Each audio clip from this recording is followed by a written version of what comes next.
Welcome. How many of you have been to one of these before? Let me just see. Oh, geez, see. I would think you'd be getting very tired of these, but gee whiz, and especially tonight because I am competing with the president, you know. There's that State of the Union thing.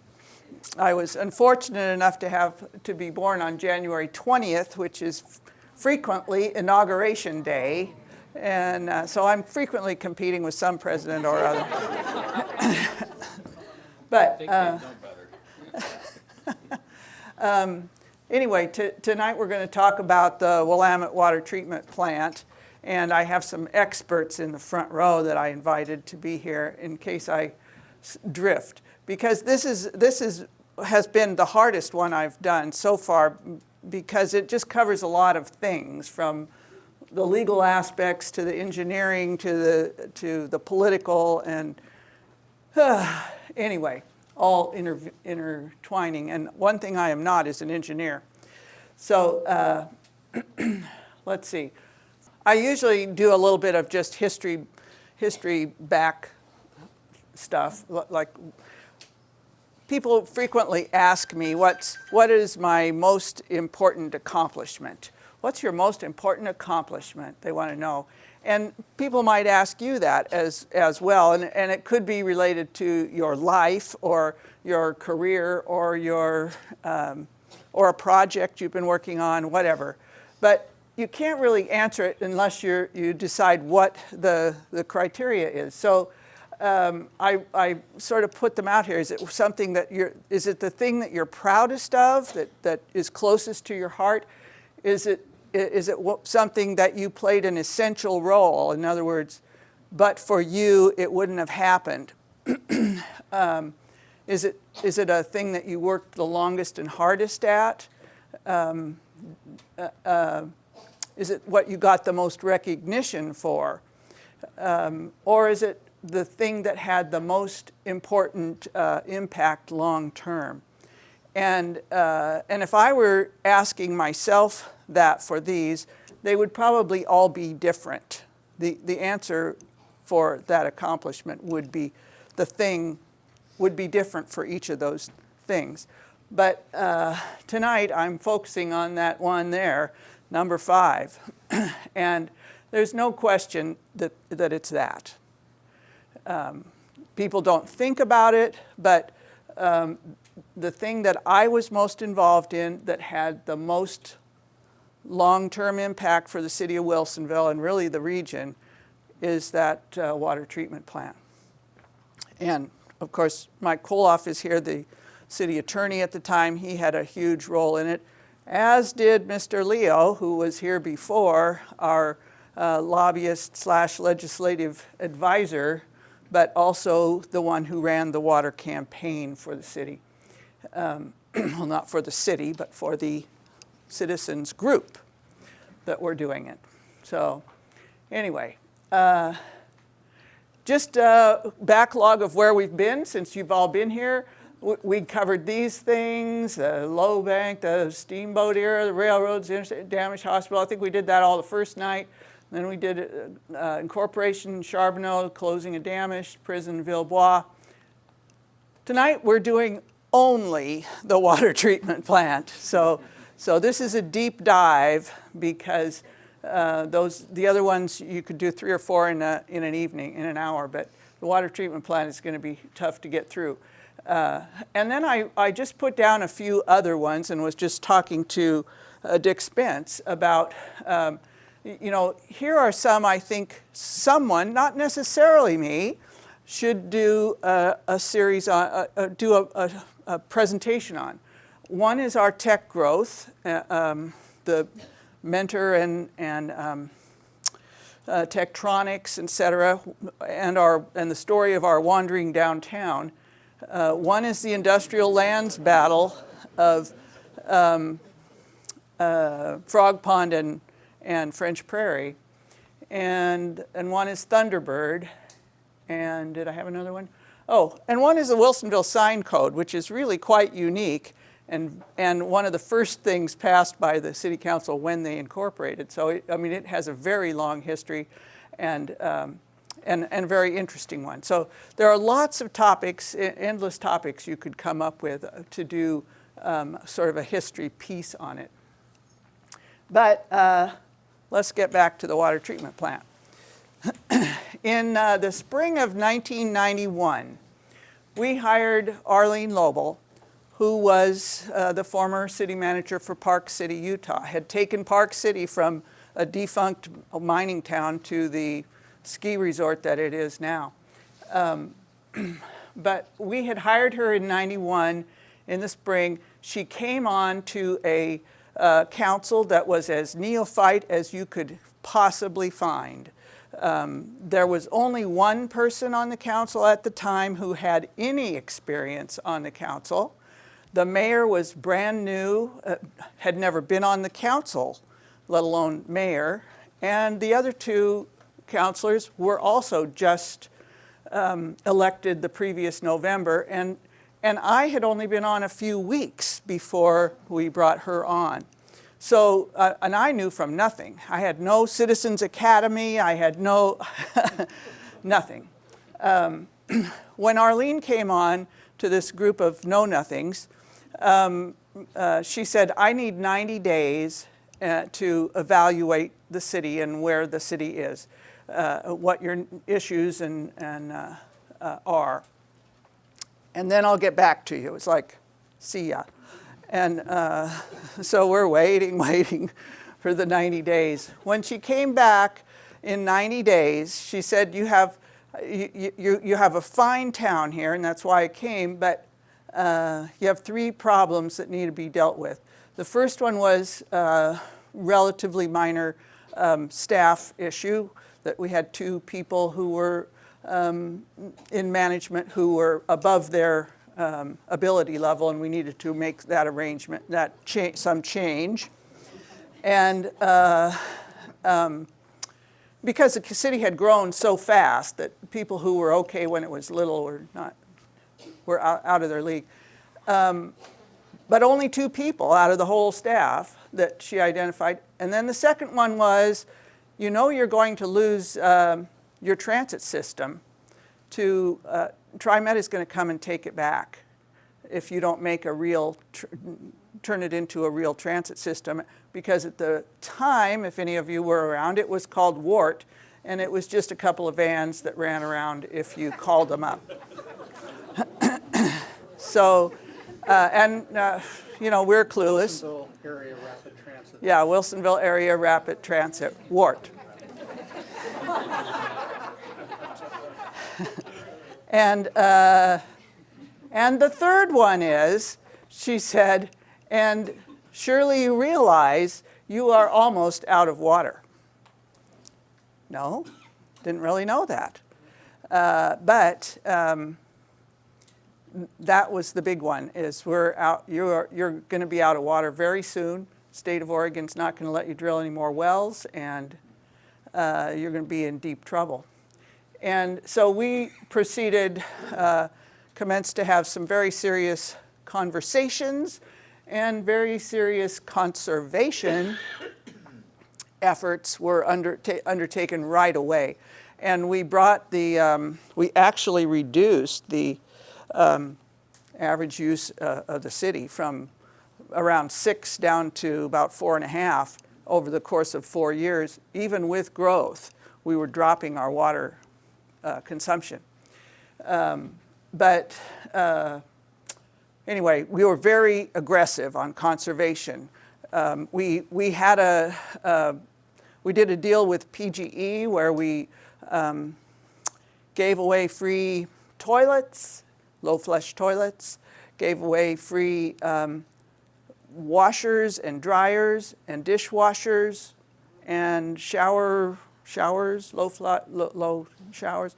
Anyway, gave them away for free to houses that were built before like 1960 and that had old appliances that were wasteful, and made them low cost for other people. And then put in a lot of restrictions on outdoor watering and car washing and you name it. But we got pretty aggressive on water conservation. we got permission to drill the last of our 8 wells, which we had gradually been increasing the number of wells and also deepening them. And we started looking at what our future options were, because we knew that those other things were temporary. We're not going to get us there. And then January '98, we declared a full water moratorium, which is to say a building moratorium on water, which went for a couple years. I'm expecting you to jump in if I'm saying something wrong. Because this is going to be on YouTube forever, and if I'm making a terrible mistake, we need to correct it.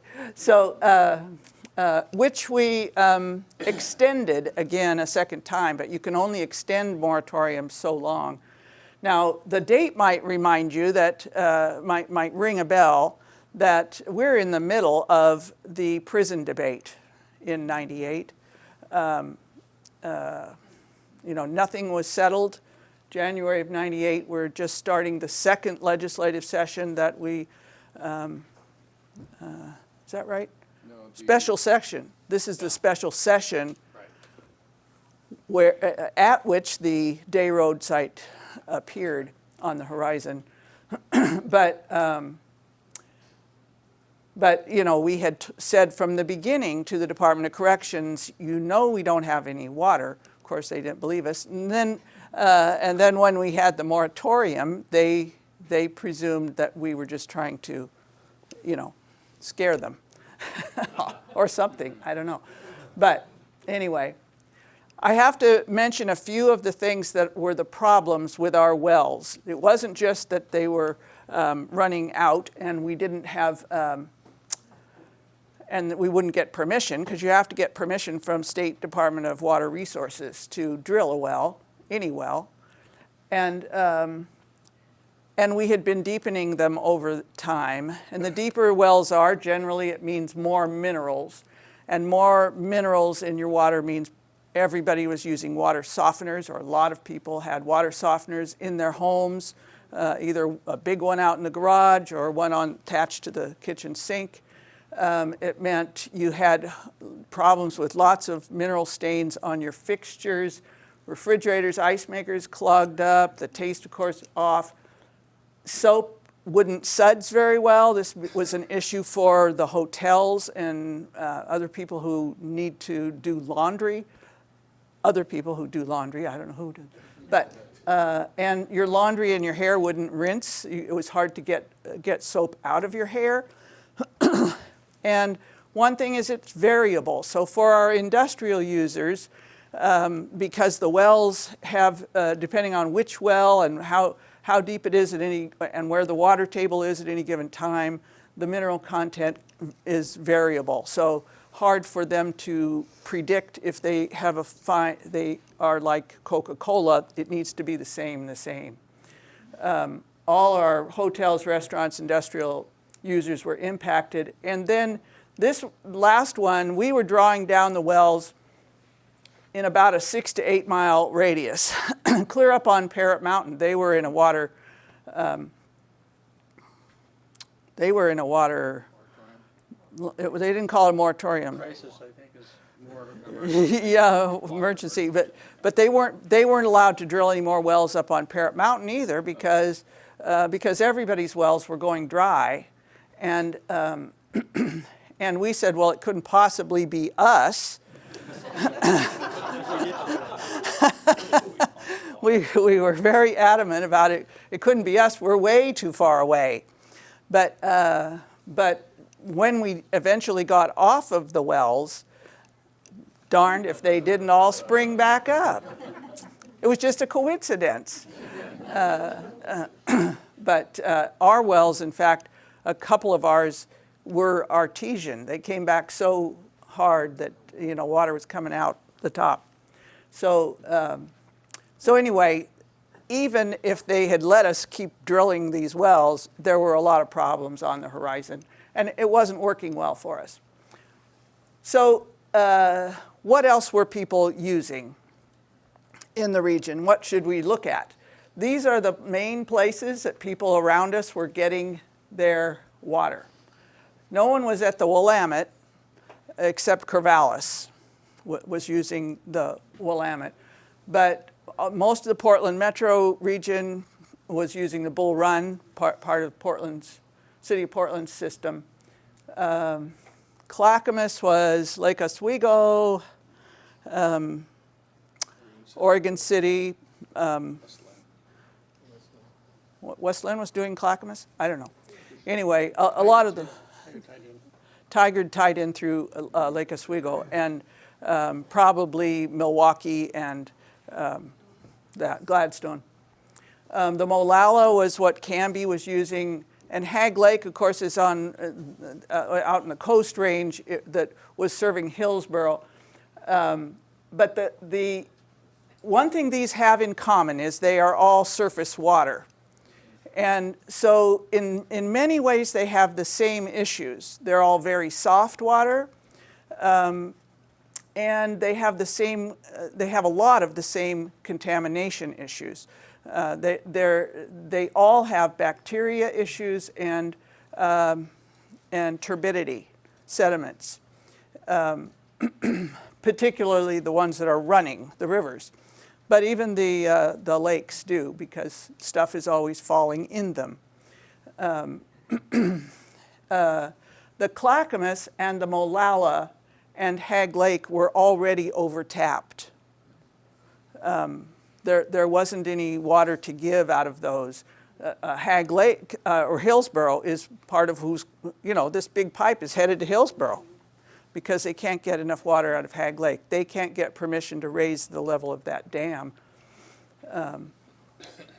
so on. So the three in the middle were not really an option for us, even though others were using them. But the Clackamas and the Molalla are really not much different than the Willamette. They all three have ag infiltration, urban runoff, and industrial runoff, and they all have sewage treatment plants on them, wastewater treatment plants on them. So they have a lot of the same issues, and for some reason people are all Twitter-pated over the Willamette, but not the Molalla and the Clackamas, which are relatively smaller, slower moving, way lower volume than the Willamette. So that's just kind of odd. But anyway, we could eliminate the first three, and we're mostly looking at these two. So the first one we're looking at was the Bull Run, because lots of people have experience with the Bull Run, and I was part of the regional water providers something or other thing, where all the water providers would get together, chit-chat. Not that I was one, but anyway. The issues with the Bull Run, of course, they're owned by the Portland Water Bureau, which means they control the flow, who gets how much, and they control the cost. And for us at the end of the line, we would have been low man on the totem pole. Gresham being the only one that's really in the catbird seat as far as the Bull Run system. It is unfiltered. And a lot of people would say, well, see, it's so pristine, it's unfiltered. It doesn't even have to be filtered. But, of course, the federal government has been after them for decades to filter it because, like all surface water, it has some issues. One is if you're not filtering it, it has chlorinated organic compounds, which means because it has a biological load, like all surface water, because ducks and fish poop in it, and leaves are falling in, and things rot and die and fall in the streams, and that's just how it is. There's a lot of organic compounds in there. If you're not going to filter that out, and you're just going to count on chlorine, massive amounts of chlorine, which is what goes into the Bull Run system, then that creates these chlorinated organic compounds, which are themselves carcinogenic. So that's part of the issue. Another problem is cryptosporidium, because cryptosporidium has to be filtered out. It's not killed by, it's a little organism that's in a itty bitty, but it's in like a shell and a little cyst kind of thing. And it's not really effectively treated with chlorine. So, and it causes great digestive distress if you happen to get one, and can be very serious for people who are immunocompromised. So that's part of the problem with it being unfiltered. It's also 60 miles of pipe away from us, because we, like I said, would be at the end of the line. The more miles of pipe you have to go through, the more exposure you have to infiltration, to pipes breaking, to landslides, whatever. And it's a lot of pipe to maintain, or to even know where the problem is, as opposed to it's right next to us and all our pipes are right here in the street. Some of it's running through, farm and forest far away. It's inconsistent around the year. So Portland has to go to the Columbia well fields at different times of the year, either because in the fall the water starts turning orange from all the leaves. Again, notice it's not filtered. So, and they go to the Columbia well fields, which are also, introduces a whole different set of things. Now you're talking wells, not surface water. You're talking minerals, and they're fairly closely located to a couple of Superfund sites along the Columbia River. So, it makes people nervous, but their mix goes in the summer when they don't have enough water in the reservoir, or in the fall when their turbidity is too high, or whenever the turbidity or the leaf fall is too much, they start raising the use of the Columbia well fields and to 20, 30, 40% sometimes. It'll usually be in the newspaper when they're going to the well fields. There, I already talked about that, see?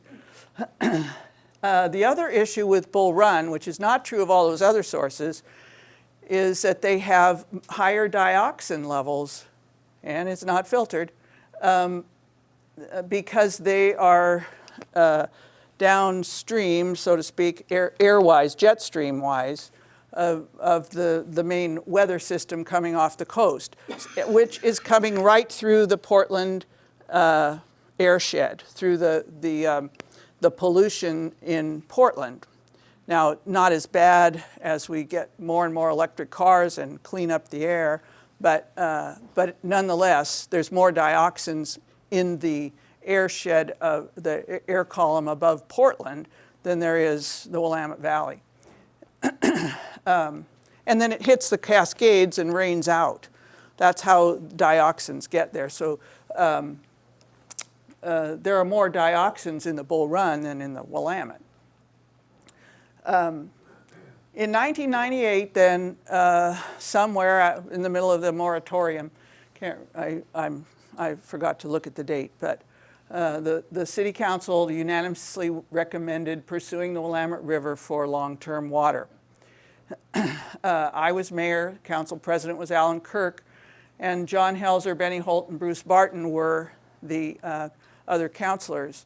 I have a great deal of respect for all four of these men who put their reputations on the line after studying the issue for months and months. And they worked then through the whole next year or so on the phones, because Greg made them get on the phones, call up every constituent they could, and explain about the Willamette.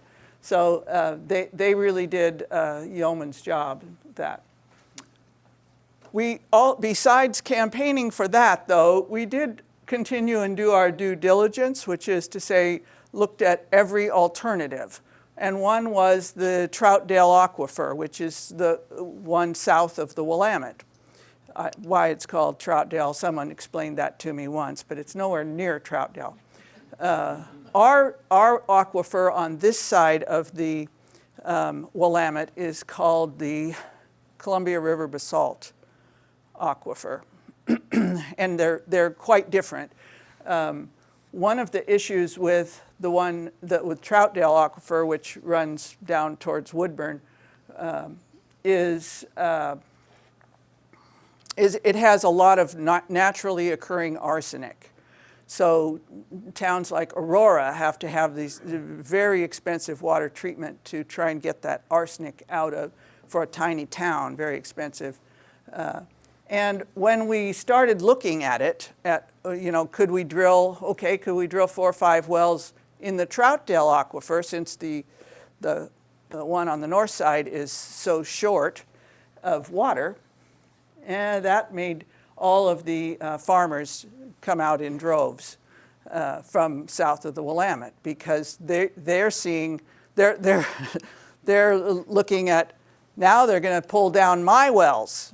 They're going to drain our wells like they've drained everybody on the north side of the river. So there was a lot of resistance to that, and we eventually gave it up as impractical and proceeded to the Willamette. We were not alone in this. There were many others. In fact, several were ahead of us in being gung-ho on the Willamette. Mostly, primary among them, Tigard. Tigard was certain that they were going to get there first. They were going to build the plant. And Ed Wegner, that's who I couldn't remember his name, at Tualatin was going to be the guy running the plant. Where they wanted to put that plant, that Tigard wanted to build, was on the Wilsonville track, which is now Graham Oaks and Boone's Ferry Primary. They wanted to put a water treatment plant there. So we weren't too excited about that either, but that was Tigard's idea. TVWD, which is Tualatin Valley Water District, they were the ones who had the most water rights on the Willamette, so they were always a big player. But Tualatin and Sherwood, we were figuring that some combination of us would build a plant somewhere. Tigard thought it would be them, and the rest of us could come along. But they're all thinking of building it in Wilsonville. The Willamette doesn't go through Tigard. It's the trouble. It doesn't go through any of those towns. So I can't remember if I told you everything I needed. Anyway, special election coming up in September was scheduled for September. It included 2 things, 2 pieces on the ballot. One was a citizen initiative for a charter amendment that would say that voter approval is required for Willamette as a drinking water source. Shall the Wilsonville City Charter be amended to require voter approval for use of Willamette River as drinking water source? That was the question that was on the ballot as a citizen initiative. They had collected petitions for that. The city then put their measure on, which was to approve revenue bonds for Willamette River use for water supply. So this question was, shall Wilsonville issue $25 million in revenue bonds to treat and use the Willamette River as a long-term water source? So we later were challenged for intentionally confusing the voters. You see, we thought the Wilsonville voters were smarter than that, but yes, and maybe you should tell them what the court said about it when we received the greater number of votes in the referral measure. In this one. Yeah. And I think so this one. There's some state law that makes us the winner off of that because we received the majority votes if it really dealt with the same issue. And the argument was that oh, sorry. Okay. The argument, can you hear me? The argument was that we were confusing, or the voters would be confused, and of course, we'd had all these public hearings and information that went out. And so we tried it first and defended the city in the Circuit Court of Clackamas County. And the Circuit Court judge gave a written opinion. And what I liked about the written opinion was that it was something to the effect that any elector with 2 live brain cells would know what they were voting on. The second step in the legal process is they appealed to the Court of Appeals, and I argued the case on behalf of the city in front of the Court of Appeals. And our engineer, Mike Stone, had put together some small bottles of water, which he labeled Wilsonville water from the Wilsonville water treatment plant. And being a little bit of a ham, I guess I asked permission from the appellate court to take a sip of this bottle of water, of course showing them the label as I did it, and telling them that I wouldn't grow a third eye, which was one of the toxic arguments they were making. And the Court of Appeals did what they call an AWOP. They affirmed without giving an opinion. So that's how strong our case was. Yes. Anyway, that's what was on the ballot. I'll kind of back up a little bit. You might have seen some of the, I put some of the old campaign materials over there on the table if you want to take a look at them. If there's extras of them, feel free to take one, but I'm hoping that I won't be out of them altogether. But there were a lot of, we put together a very excellent campaign, I think, and very intelligent and logical campaign, mostly by our campaign advisor, Mr. Leo,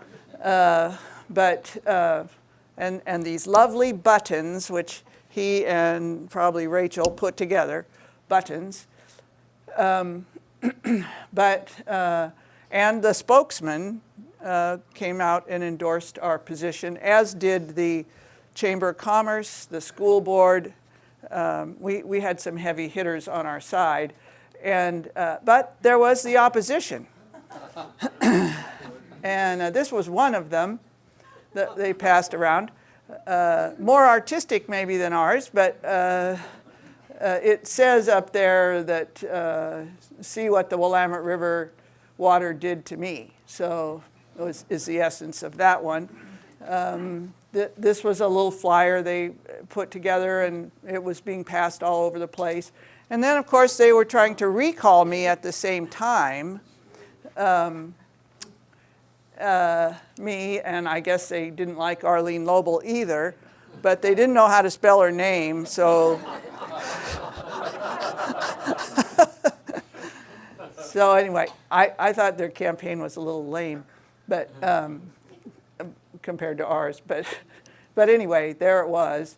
Both measures passed, and it made the Oregonian above the fold on the front page. This is back when we had paper, actual Oregonian paper, and this was the lead editorial in the Oregonian.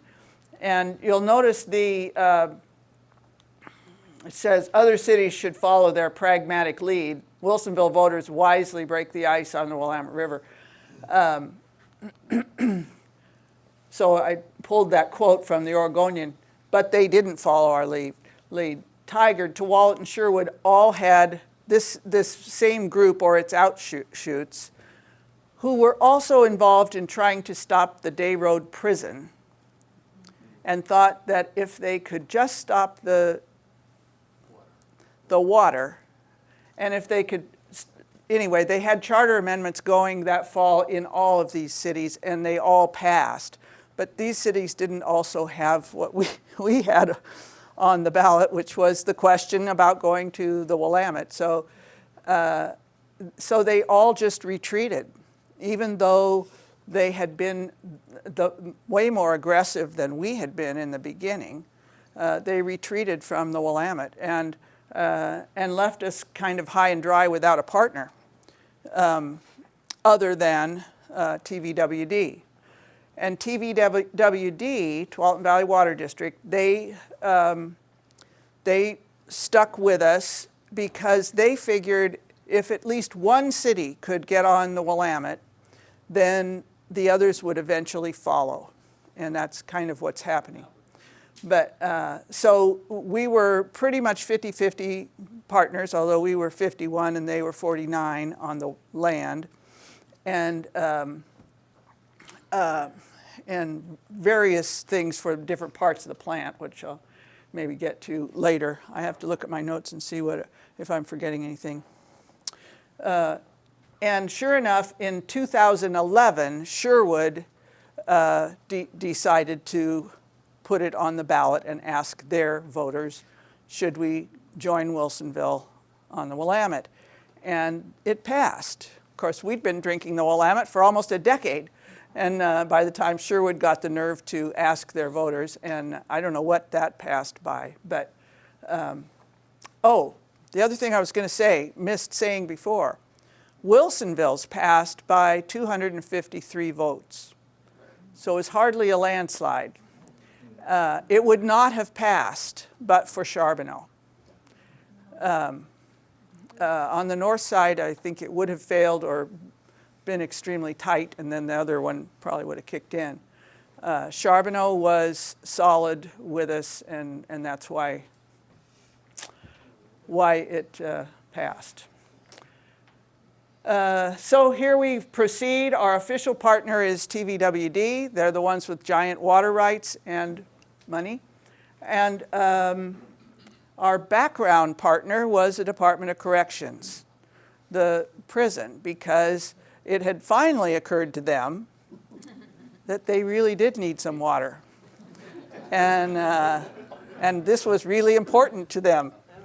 And they contributed $10 million towards the construction of the plant, and almost more importantly, helped to expedite the permitting and construction because they were at risk with their construction. And this is important, especially in the river, because you can't be working construction in the river for the intake structure except a few weeks of the year, really, 4 to 6 weeks or something.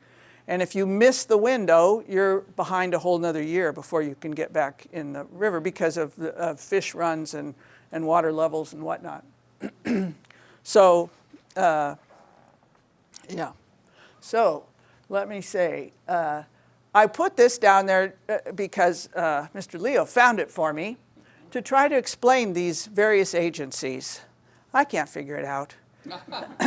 It's an alphabet soup of things. But this is Willamette Intake Facility. And you see, here we are, and here's Sherwood. Sherwood and Wilsonville are the only ones actually using it right now. TVWD has their hand in everything. These are Willamette Water Supply System or something like that, and the Willamette River Water Consortium. Water Consortium. But one of them ends with commission. Well, anyway, the rest of them are, I don't know what the plans are for Tualatin. The rest of them, other than Sherwood and Wilsonville, are part of the big pipe, waiting for water to roll on up there. The water rights. As I said, TVWD from the beginning had the most water rights. You have to have water rights on any stream if you're going to take water out of it.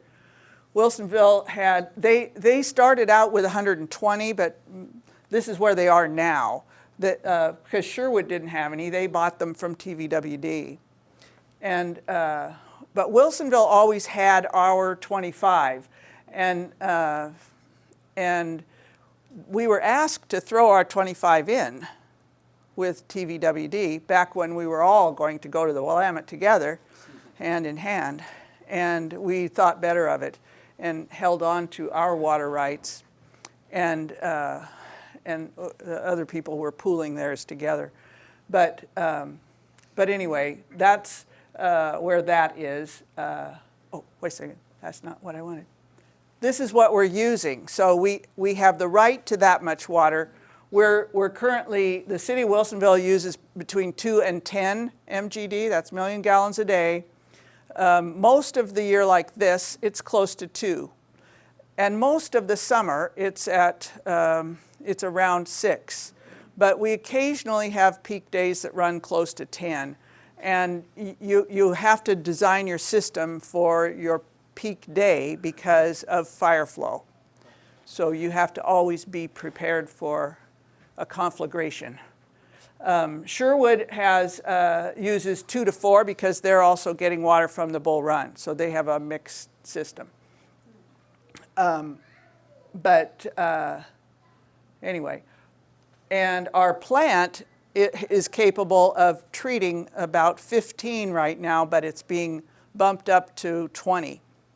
But it's likely, at least for the foreseeable future, the only ones on our plant are going to be Wilsonville and Sherwood, because the rest of them, well, decide that. I think that comes up later. But here's Hillsborough, Tualatin, and Beaverton, what their water rights are. So as you can see, nobody's using any water rights except us and Sherwood. And and I don't know where that leaves everybody in terms of perfecting. You're supposed to perfect your right or lose it at some point, but I guess TVWD just holds on to it. I don't know. I think by doing something by building the plant, they've done something toward that. Oh, toward it. That could be. Now they're building a pipe. Altogether, 150 MGD water right on the Willamette of this consortium of groups. And that's what the intake structure has been upgraded to. So while our plant is 10 now, or 15 now, going to be 20 MGD, the intake structure, that pipe out in the river, can handle 150. You don't want to be changing that very often because you have to be in the river to do it. So a little bit about the initial construction. This isn't a very good picture, but I stole it out of a magazine or something. I don't know. First under construction. A lot of this stuff is underground. And here's kind of the background of building this plant. This was the first design build project of its kind in Oregon. Is that accurate? Yes. And Montgomery Watson was selected for the design build. We had CH2M Hill as our owner's rep. And the plant was completed with relatively little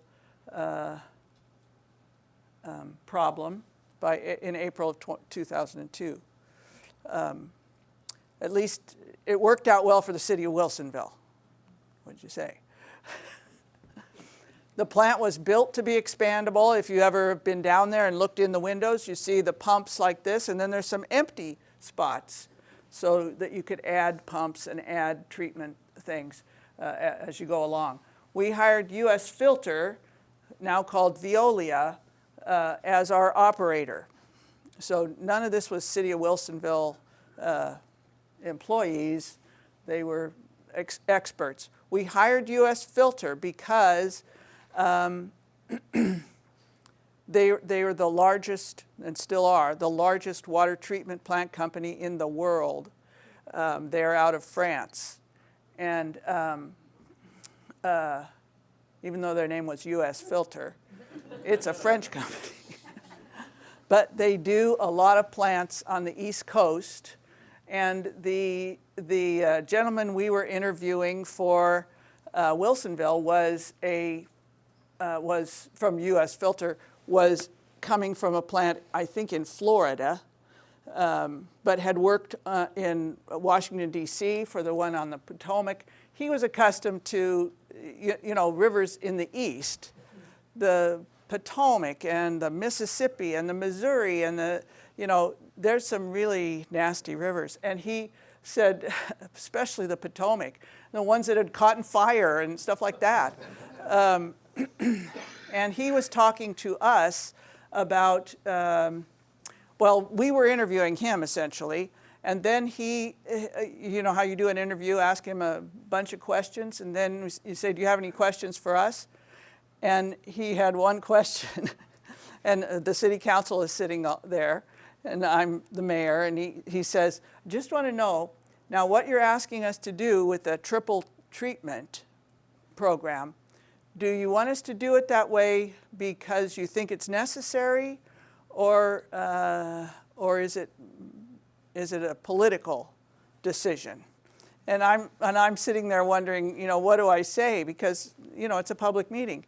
And I look down the row at my counselors in both directions and kind of get the, you know, whatever. And I looked back at him and said, it's political. And he said, that's all I needed to know. End of the thing. So we have a tremendous triple, and some people would say 5, quintuple disinfecting system or treatment thing. So here's a slide I stole from someone, Jeff Bauman probably. But these are not my pictures. So here it is real quickly, here how the plant works. There's the river down here. We're up here on a bluff, 500-year floodplain. And there's a caisson there. I don't know if you can see that, but that's 80 feet tall, mostly underground, all underground. It's a caisson. Water comes in from the river, fills that up to the water level of the river. We put in a pipe. The pipe sends it up to the top of the hill of the water treatment plant, so that then from there on it's gravity coming down. Here's our things. Actiflow, this is flocculation. It's gummy stuff and stuff, I don't know. You see, I have a lot of engineering background. I'll explain flocculation to you. And then it goes through ozone treatment for killing bacteria and granulated activated charcoal, or GAC. Now it also, before it gets to the clear well, goes through a sand filter. Thank you.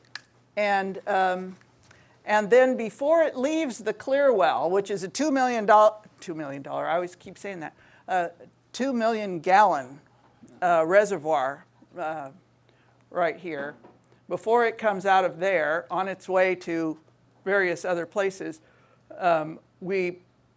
it's treated with chlorine at that point. So at this point, well, let me get the rest of them up here. Then it's going to our various reservoirs. We have 11 million gallon capacity in reservoirs around the city. And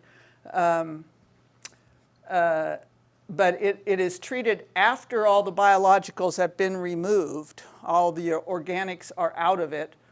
And then it's only treated with a small amount of chlorine to keep it pure through the pipes in the systems on its way to wherever it's going, a house or a reservoir. Now, that's all the engineering I know. Here's how to build a caisson. So all I'm going to do is, wait a second. All I'm going to talk about really building it is the intake structure and the caisson. And that's because the caisson is so interesting. Here's how to build one of these caissons that are 80 feet down. First, you get a little backhoe thing. What is it called? A little bobcat. Get a bobcat. Well, first you have to dig a hole, big hole. Not too big, but maybe 30, 25 feet. Drop the bobcat down in the hole. And then you start putting these concrete rings. They build these concrete rings around that with the bobcat in there. So if you were looking down there, there's the little bobcat in the bottom of this big tank. And you'll notice it's putting all this dirt into this and being hauled out. So it continues to dig a hole and dig a hole. And this big thing here continues to sink. It's going down, down, down because this little bobcat is taking all the dirt away. And then they start putting more rings on there. and taller and taller. So it's a deeper and deeper hole. They don't have another picture of the Bobcat when it was 80 feet down there. But, but then it continues to sink. So there it is going down and down. It took a long time. I don't know how long. Weeks, probably. Anyway, it was sinking a long time. The other issue is the intake structure. So this isn't a very good picture, but that it shows you that we've got a lot of equipment out on the river. So that's why that was important. This is the intake structure. This will hook up with the caisson, bringing water from the river in. Those blue things out there are the filters. They're designed to keep fish from going in here. Because so that what it's sucking in is very low pressure. So fish can just swim around and not get sucked up against this. So there's a lot of effort to protect salmon runs in the Willamette. but that's what those are.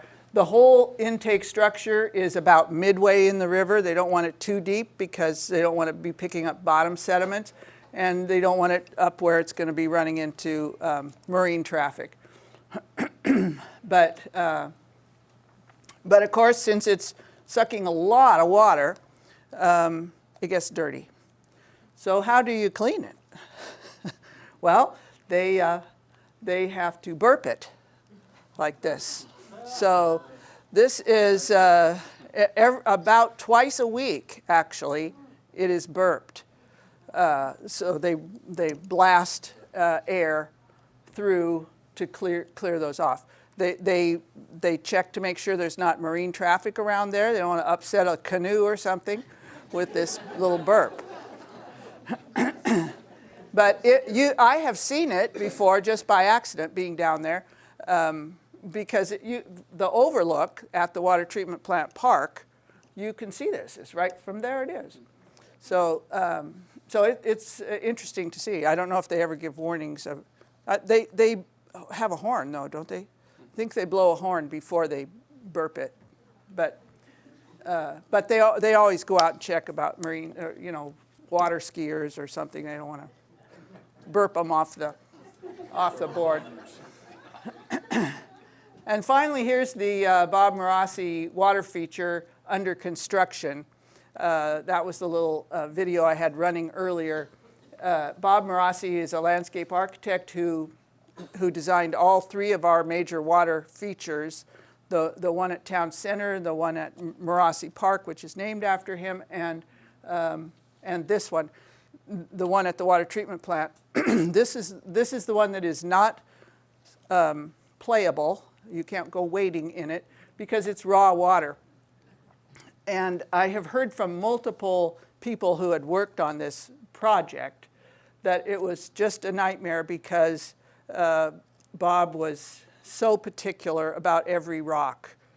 He needed it a little to the left. No, it's just not right for me. I got to move that one over here and change it with this one.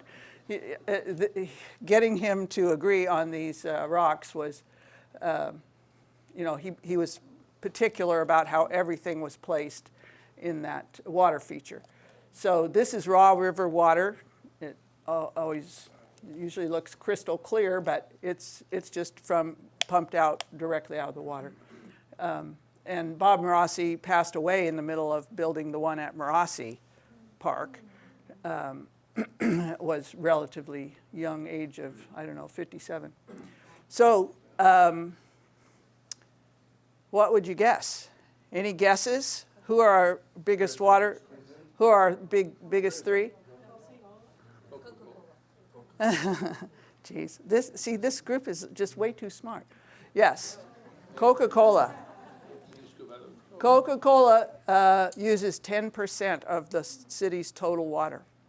10% of our water is headed to Coca-Cola. Yeah. Do they also bottle the water as bottled water? Yeah. Desante and Smart Water are both coming out of here. And I put down a few things. They declared, I think, what was it, in 2008, Coca-Cola announced that Wilsonville was one of their the top 3 water sources in the country. And they closed a bunch of their plants in Washington, or a couple of their plants in Washington, I think elsewhere, and consolidated them to Wilsonville. And they went from, I put them down, they went from 60 employees at Wilsonville to now somewhere around 500. So, and greatly expanded the plant here. So yeah, Coca-Cola, here again, Coca-Cola really, they treat their water, of course. They have their own pre-treatment, but what's important to them is they get the same water today as they did yesterday and last month and next week. It can't be shifting around, and they're constantly chasing what's in it, what minerals, whatever. And we are nothing if not consistent. This is number 2. I should have waited and asked you, but I heard somebody say the prison. The correctional facility is our second biggest user, and they're at 3% of the total water going out of the city. And the last one I wouldn't have guessed. These first two are pretty easy, but the last one I wouldn't have guessed, but it is the city of Wilsonville. It is our wastewater treatment plant. You were asking about wastewater. So I did have one slide with wastewater on it, but at about 2.5. The next set of big users for the next about 5 more down are all between 1 and 2, and they are mostly multifamily dwelling places, chief among them senior assisted living facilities, because we've got like 7 or 8 senior assisted living facilities. So when you think about them, they're relatively small units. They're mostly not working, so they're there pretty much 24/7, and they're doing laundry and showers and eating and all those things in a fairly dense situation. So that's the next category of heavy users, are senior facilities. Finally, there's the big pipe. So you can't not know that the big pipe is coming across if you're using Wilsonville Road on the west side. The big pipe is going to Hillsborough. As I said, it's 72 inches in diameter. You can walk through it. It's going to be a pressure line. They originally were going to come to us at our plant and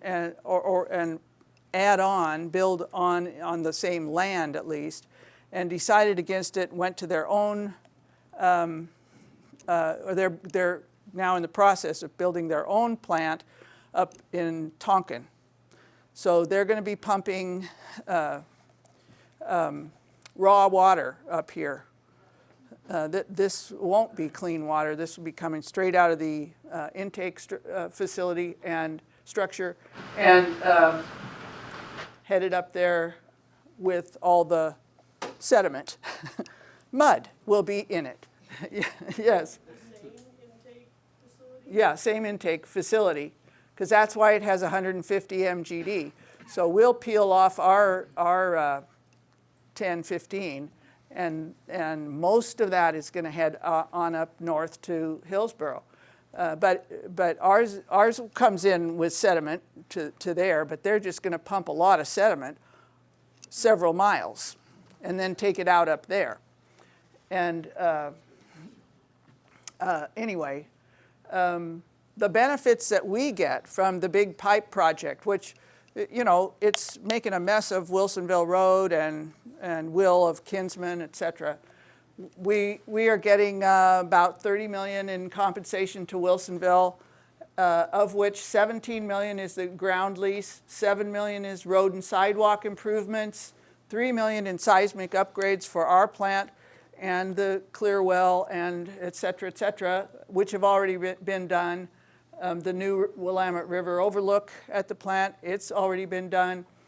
And the other thing is Wilsonville will be the controlling operator of the plant in perpetuity. So we had some excellent negotiators who negotiated a very sweet deal for us. Perhaps one of them sitting here.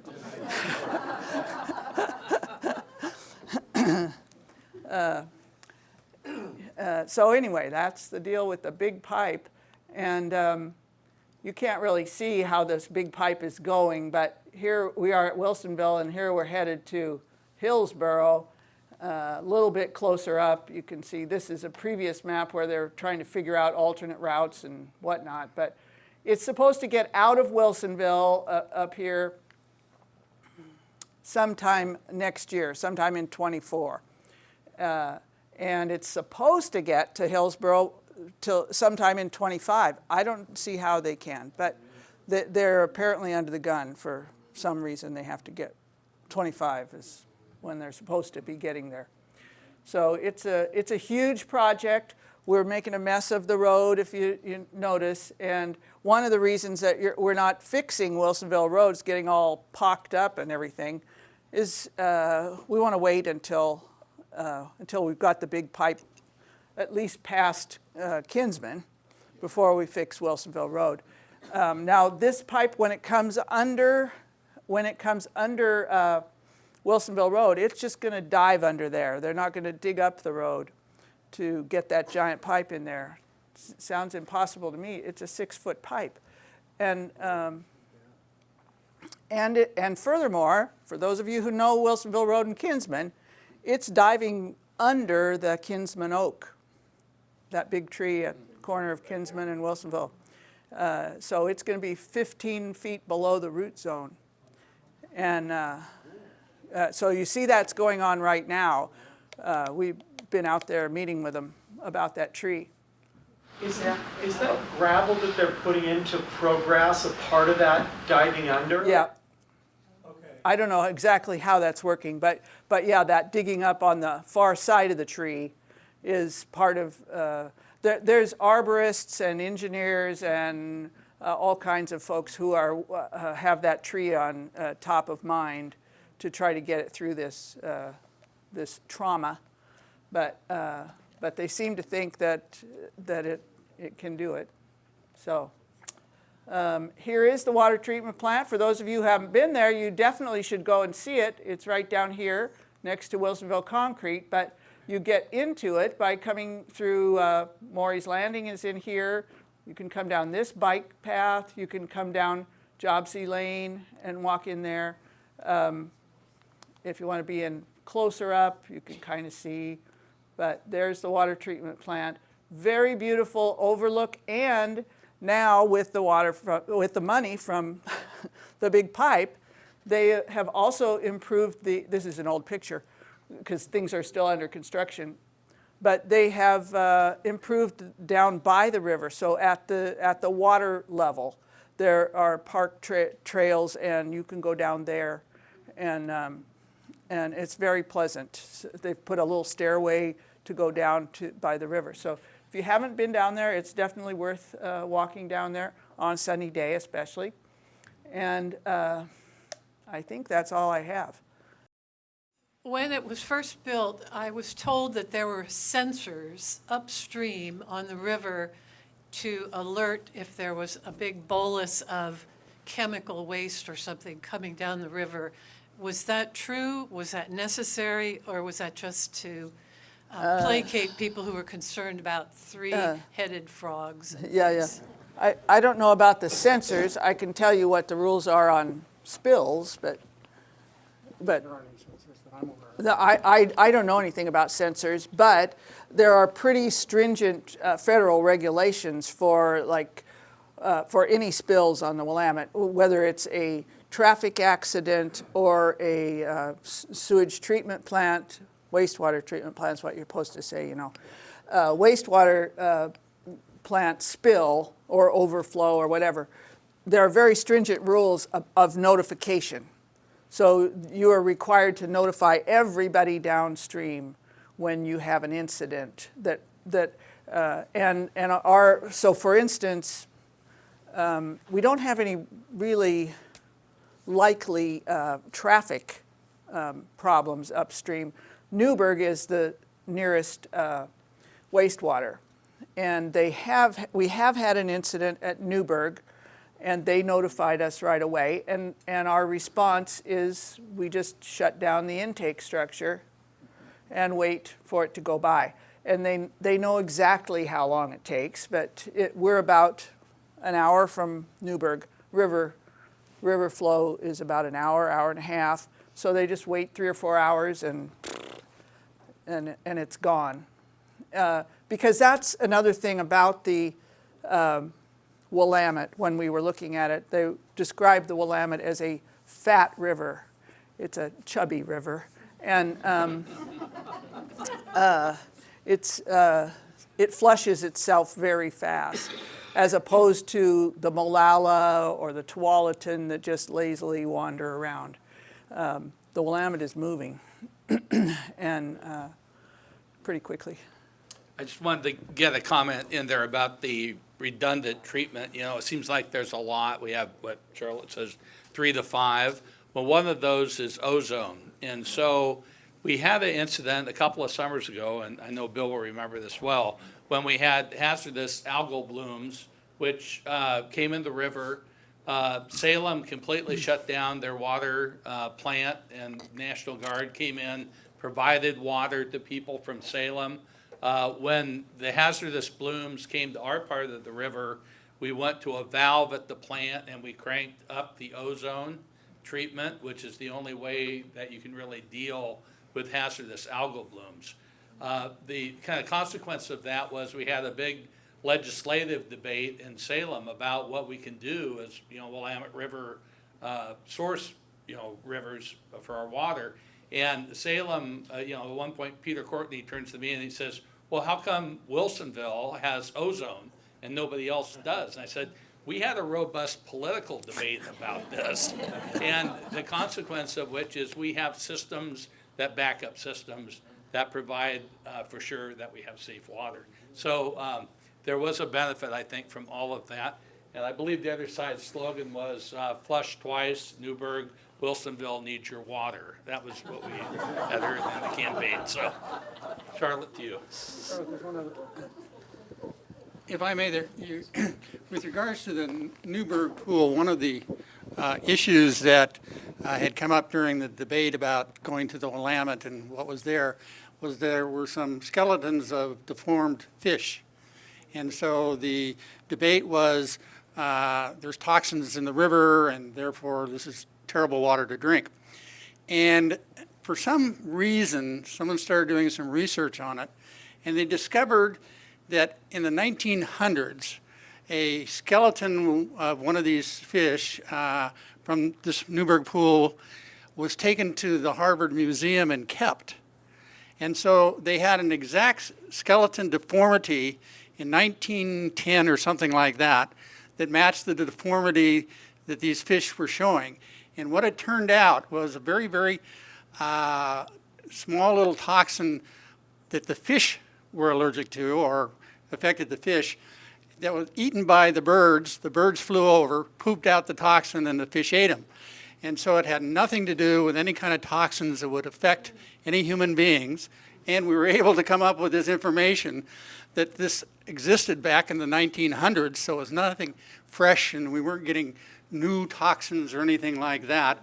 So that's one kind of interesting background story that sort of came out during these times. And then one other issue is that in design build is an alternative contracting, public contracting way to go. Normally you'd get an engineering design and then you put that out to bid. And by doing design build, it's one company. And so they're responsible for any design defects. And it turned out that there was a design defect that came out of some geology issues that for the bridge as you enter into the plant. And it was a $200,000 claim that the city didn't have to bear, didn't have to defend, and it was all done between the sub and the contractor. So that's one of the issues that Design Build helped us with and saved us a bunch of money. Because there's questions back at the far back. I understand what you're saying as far as the arguments against or what they were saying. Did the opposing side present another option for water if, at the end of the day? Only the That was Bull Run. There's another issue with the Bull Run, too, that you failed to mention. The distribution system that the city of Portland has with Bull Run doesn't get here. at about that time had about pretty close to $1 billion worth of delayed maintenance. And so the ratepayers are going to have to pick that up, and how much of it the city of Portland would control. And so if we were involved in taking Bull Run water, we were going to have to pay a portion to get their system back up. And so that's one of the big reasons that Tualatin Valley left them also, because of that tremendous expense that was associated with it. Plus, the distribution line that we would most likely tie into went over a seismic vault. And so so there's a couple of issues there that were big time, as well as just the expense of everything. And then the third thing is that the Oregonian reporters did a taste test about the Willamette and Wilsonville water and the Bull Run water, and I think it came out 5-5. So. Yeah. The other, where there was kind of a split in terms of support in the campaign was the environmental community. So we had some environmentalists who were opposed to going to the Willamette, and their response generally was, you just need to conserve more water. And, you know, we had been as aggressive as we could be about conserving water, but meantime, lots of businesses were not able to build or, expand. We certainly couldn't have done Villebois. But I went and did some presentations to the environmental community in Portland when I was, because I was, I had a pretty good reputation at the time in the environmental community. And Mike Hauk, if you know who he is, the bird guy from Audubon, he came out and testified in favor for us and said he supported the Willamette. It was a more environmentally practical and better way than hauling Bull Run water from up there. So my question is back on the wells. You talked about 8 wells. So was the water from those different wells all brought into one source to be cleaned, or how did that work? I don't know anything about well water. No, the well water isn't treated. It doesn't have bacteria. It has, as long as it doesn't have arsenic, like the Troutdale aquifer, it generally, all it has is minerals like iron and stuff like that wreck your pipes and clog up things. But they are not a health hazard. That's what, when you say what's the best water or the purest water, you don't want to drink the purest water. If there was a problem with our system, it's that it's too pure.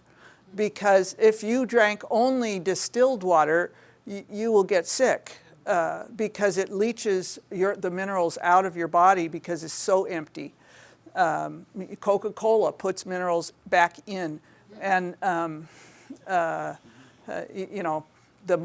most healthful thing to drink is like glacial water that's milky colored and it's got so much, but it's no good for washing and stuff like that. So, there's, when you say what's the best water, it depends on what you're doing with it and that sort of thing. But, yeah. So I have a question. Whose idea was it to put that water feature in at the water treatment plant? To me, that's brilliant because it makes it an attraction. It kind of changes the narrative that what you're really doing there, and it's just Whose idea was it? Arlene. I would guess it would be Arlene. It wasn't mine. Charlotte, Oh, yeah, yeah, the that's mayor. I Thank should you. have introduced the mayor and my other elected official. Yes. I'm always forgetting. Well, I was wondering if you could comment on back in the day when this passed by 200 and some votes, and thinking of all the public discourse going on over landline telephones, postcards, brochures, conversations in backyards, probably some misinformation, some disinformation, and some information. And compare that to today, where we have social media, Twitter and all these things. Do you have any, it's really great to hear about, it's just pretty amazing that it passed because of the power of those scary messages, because there's nothing more important than fresh, safe water to people. So I can see why they get, it's an emotional, important issue, but it passed. But today, do you have any, I don't know how you can answer this, do you have any observations on what you would do to pass it today? Well, let me go get the, you're my guy. Here, let me hand this to the political guy, the political wonk. The thing about that campaign was, we have a lot of really good opinion leaders in Wilsonville. And you can see, I don't know if you can pull up the slide, but the mail was about neighbors talking to neighbors. And so we always leaned very heavily on people we knew in the various neighborhoods to talk to others. So do we have that dynamic in Wilsonville today? Yes, I think so. I think we still have opinion leaders in neighborhoods. But we always, in the PR business, we call this the bandwagon approach. We would always have our local representatives who are connected talk to their neighbors, and that really helped. So the campaign was really complicated because there were actually two pro-water groups that disagreed, and there were at least two anti-groups that disagreed. And so it was really quite a robust debate on all sides. But the main thing is we did most of this through public engagement, meetings where people could get up and ask questions, and then our endorsement list. Yeah, So we had huge endorsement that's how we won the lists. campaign. And you can't read all of these, but, it says, we support this, who are we? Your friends and neighbors, live and work here. We serve on the Planning Commission, Budget Committee, Library Board, City Council, Development Review Board, Parks and Rec Board, Senior Advisory Board, Chamber of Commerce. And at the bottom, I didn't have room to put it on here, was also the school board and, anyway, a bunch of other organizations who were endorsing it. And we just had lists and lists of opinion leaders in the community. So we talk about trusted messengers. This is a trusted messenger campaign. Yeah. One more question here. Okay, thanks. Hi, I'm curious if the wastewater treatment plant will be recycling stormwater, treating it, and if there's any ideas of kind of bifurcating the water lines so that certain levels of treatment go to agriculture while other levels go to drinking water and potable water. I don't. We flush our toilets with incredibly clean water. And so the majority of your water use is, when you flush the toilet. And no, at this point, we clean it all. I mean, we don't have gray water versus, clean water. So I don't think we're anticipating doing that. Ag gets its own water directly from the river. They have their own water rights, et cetera. And wells. So probably wouldn't separate it. Are you going to start treating stormwater and runoff? Well, we're pretty, we do a lot of work with the stormwater in terms of, it used to be you'd take a pipe and run it to the nearest creek and dump it in. And now that's not acceptable anymore. So they're pulled back and run through swales and stormwater detention facilities so that it filters through the ground. That's a relatively new technology in itself because they may not, those detention facilities, there's one across from the library, they only last so many decades because they'll get filled up with sediments and then they won't filter very well. And that's true for some of them in Villebois. They may have to be redone, or I don't know. But we're trying to filter it in the most natural way that we can before it gets into any streams. And the most natural way to filter stormwater is through the ground.